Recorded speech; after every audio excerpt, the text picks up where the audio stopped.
I'm actually curious though now, do we have a good understanding or any understanding at all at this point of why it is that we can, neurologically speaking, how it is or why it is that we can react to information that clearly disproves a theory that we hold by holding that theory more strongly?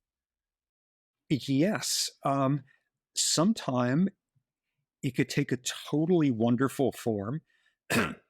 There's this, uh, you know, the school of thought and certain people who are death penalty opponents, and I am among them.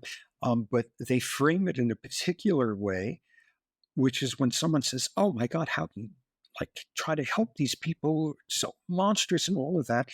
And they come up with a version of this sort of logical impossibility that you've just outlined, which is, the harder it is to love somebody, the more you have to try to love someone. The less forgivable their act, the more you have to forgive them.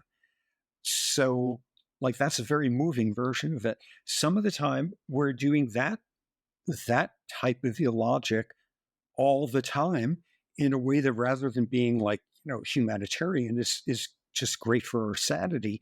If we really are forced to think about it, we all have to admit that at some point our hearts are going to stop beating. And yet we're in denial about that most of the time. And pretty much we could not have evolved to be a species as smart as we are without having huge capacities for rationalization and post hoc confabulation and denial and all this. And then you look at the sort of malignant version of it, where, like, the better the evidence you show somebody that, like, vaccines don't cause autism, and in fact, they keep you from getting this fatal respiratory disease, the more convinced they are of their version of their sort of confabulation. So, yeah, it shows its head in lots of different settings and is like a very definedly human, irrational thing we're capable of doing.